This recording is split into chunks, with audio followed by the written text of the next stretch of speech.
Bölgə adlarını proyektə əlavə etmək üçün təbii ki, əlavə data mənbə yarada bilərik.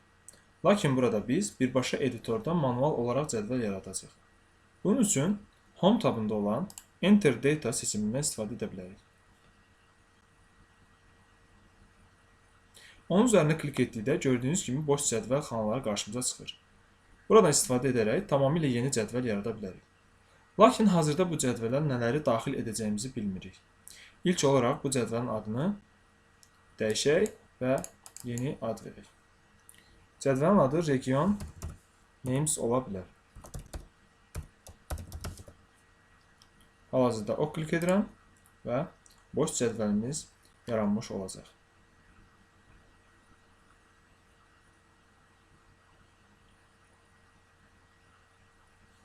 Gördüyünüz kimi yeni yaratdığımız Region Names adlı cədvəl Queries hissəsində görünmüş oldu.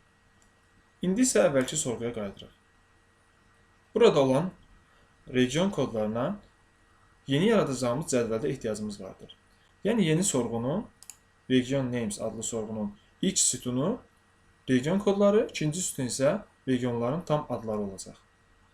Əslində mən bu məlumatları manual olaraq, yəni ən illə də daxil edə bilərəm. Lakin daha yaxşı yol burada sütunun kopyalanıb yapışdırılması olacaq.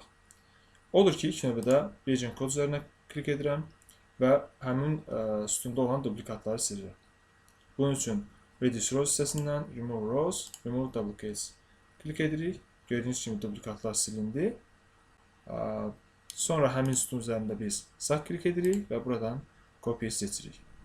Burada olan ən vacib məqam Applied Steps hissəsindən duplikatların silinməsi əməliyyatını geri qaytarmaq olacaq. Çünki bu cədvəl bizə olduğu kimi lazımdır. Odur ki, mən burada Remove Duplicates deyirəm və cədvəl əvvəlki vəziyyətinə qayıtmış olur. İndi isə yeni cədvələ geri dönək.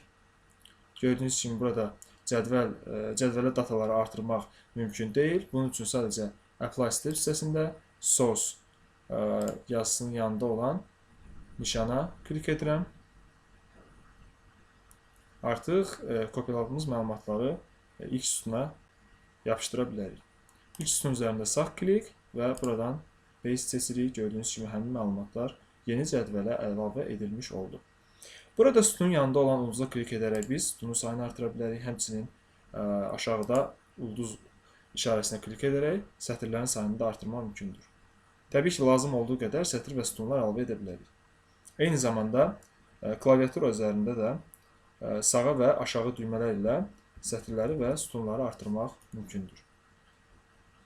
Onları silmək üçün üzərinə sağ klik edirik və buradan Delete deyirik. Gördüyünüz kimi sütunlar silinmiş olur. Bir sütunu mən saxlayıram. Çünki hal-hazırda regionların adlarını həmin sütuna əlavə edəcəm.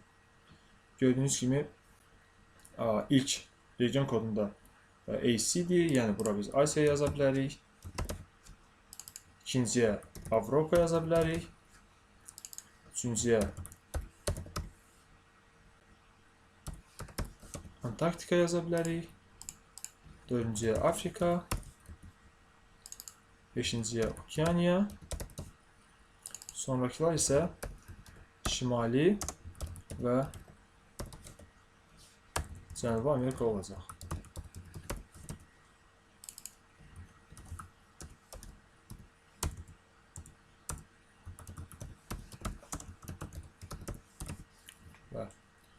Yenidən yoxlayırıq.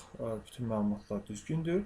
Odur ki, o klik edirəm və yeni cədvəlimiz yaranmış olur. Buradan biz sütunun adını dəyişərək, məsələn, Names qoya bilərik.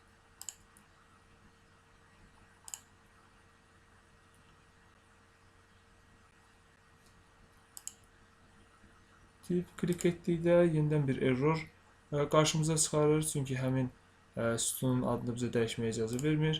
Ona görə mən həmin əməliyyatı geri alıram. Hazırda gördüyünüz kimi həmin sütunun adı yenidən qayıtmış oldu. Bu errorla bağlı biz çalışacağıq. Növbəti dəstəmizdə məhz errora toxunacaq. Ona görə hal-hazırda mən bu errorla bağlı əlavə məlumat vermirəm. Əsas problem burada hal-hazırda bizdə ondan ibarətdir ki, 3 cədvəlimiz var əlimizdə. Yəni Dim Region, hal-hazırda Codes Country Region, The Region Names adlı cədvəllərimiz var. Məhz bu anda biz 3 sorunu birləşdirərək lazım olan hala salmaq üçün joinlərdən istifadə edəcəyik. Yəni istifadəyə yararlı hala salmaq üçün belə deyək. Təbii ki, növbəti dərsdə biz joinlərlə bağlı çalışacağıq. Odur ki, növbəti dərsdə görüşənədək.